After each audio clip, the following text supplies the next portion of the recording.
Solidarité mondiale, responsabilité partagée, c'est le thème de cette édition de la Journée mondiale du VIH-Sida. Fidèles téléspectateurs, merci de faire confiance à la CRTV. Un panel riche, un public de charme, des artistes de renom pour égayer cette célébration de ce jour. Nous sommes le 1er décembre de l'an de grâce 2020. Mesdames, Messieurs, bienvenue à Ça me concerne et toi. Nous parlions d'un panel efficace, j'allais dire, parce que nous avons eu les amitiés des partenaires internationaux qui accompagnent le Cameroun dans la riposte au VIH-Sida et très récemment la pandémie au coronavirus. Nous accueillons l'ambassadeur de France au Cameroun, son Excellence Christophe Guilou. Monsieur l'ambassadeur, merci d'avoir accepté l'invitation de la CRTV. Merci et ravi d'être là en ce jour si particulier. Nous avons la directrice pays Cameroun de ONU-SIDA, Madame Savina Amassari, qui est déjà une habituée de cette émission Ça me concerne et toi, partenaire officiel à la CRTV. Bienvenue encore sur ce plateau. Merci beaucoup, c'est un plaisir d'être là. Le gouvernement camerounais ne lésigne pas sur les moyens dans la riposte au VIH-Sida. C'est la raison pour laquelle j'accueille le représentant du ministre de la Santé publique du Cameroun, Monsieur Maïna Djoulde. Bon après-midi et merci d'avoir honoré à l'invitation. Bon après-midi madame et merci pour votre aimable invitation. À côté du représentant du ministre de la Santé, nous avons l'ambassadrice de la République fédérale d'Allemagne. Vous savez, beaucoup de Camerounais sympathisent avec la langue allemande. Ils sont également très impliqués dans le combat de cette pandémie, VIH, SIDA, coronavirus et les infections liées notamment la tuberculose. On en reparle lorsque nous aurons véritablement démarré les débats. Madame l'ambassadrice, bienvenue à la CRTV. Merci de me donner l'opportunité à répondre à vos questions. Alors, beaucoup de Camerounais se posent mille et une questions. Nous avons eu beaucoup de versions. En ce qui concerne le coronavirus, le VIH-Sida, l'expert maison est là ce soir, virologue, expert en maladies émergentes. Le docteur Ethel Poudingolet répondra à toutes les ambiguïtés liées aux co-infections VIH-Sida, coronavirus.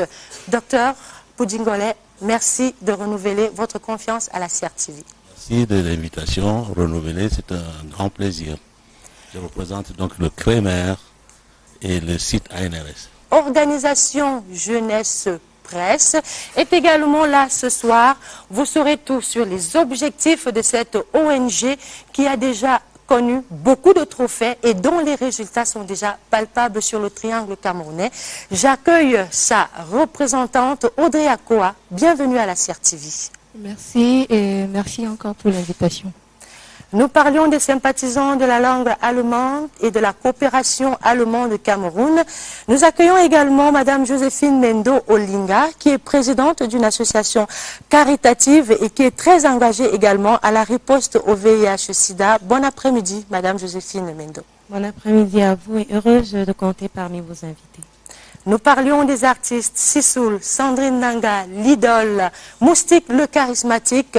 Ils ont également honoré à l'invitation de la CRTV. Une ONG, presse, jeune dans le développement que vous devez connaître très bien. Ils sont représentés ce soir par leur community manager.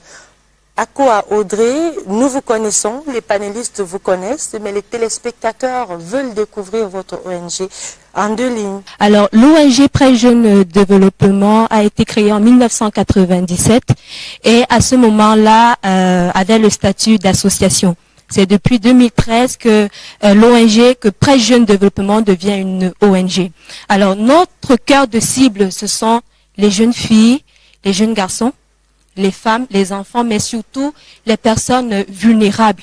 Par notre vision pour contribuer à l'amélioration des conditions de vie de notre cœur de cible, notre vision, c'est une jeunesse saine et active pour un Cameroun émergent. Alors, nous avons des objectifs qui sont notamment la promotion de la communication pour le changement de comportement, Entre autres, parce qu'il faut dire que c'est une panoplie d'objectifs que nous avons. Vous parliez le comportement, la stigmatisation. Voilà, justement, la promotion de l'agenda jeunesse et de l'enfance, entre autres. Alors, vous vous êtes déployé sur le terrain, vous avez fait beaucoup de dons, notamment les serviettes hygiéniques. On n'en parle pas beaucoup, mais c'est un instrument qui accompagne la jeune fille. Quel était votre sentiment? Alors, déjà, il faut dire qu'il s'agit là du programme de maintien de la jeune fille à l'école qui a été lancé en octobre dernier. Donc, nous avons fait le lancement dans 3 districts de santé.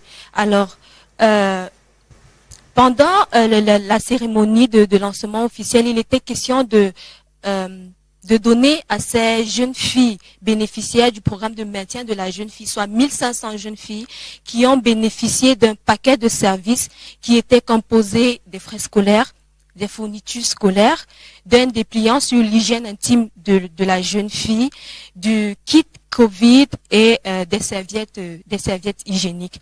Alors, le programme de maintien de la jeune fille s'inscrit en fait à deux objectifs. Le premier, c'est déjà maintenir la jeune fille à l'école, mais davantage limiter celle-ci aux infections liées au VIH/SIDA, parce que nous savons une femme instruite, en fait, une fille instruite, une fille qui va à l'école, saura négocier son rapport sexuel avec son partenaire et donc sera à même de prendre les dispositions nécessaires pour ne pas contracter la maladie. Vous êtes accompagné par beaucoup de partenaires qui sont là, notamment ONU-SIDA. Et s'il fallait les citer en quelques mots, vos appuis, comment? Parce que tout ça a un coût. Oui, justement. Alors nous sommes accompagnés par le Fonds mondial, par l'ONU-SIDA, l'UNICEF, la CAMNAFOR et les ambassades, les ministères qui nous aident à mener à bien nos activités sur le terrain. 2021, de belles perspectives, de beaux projets, un accompagnement?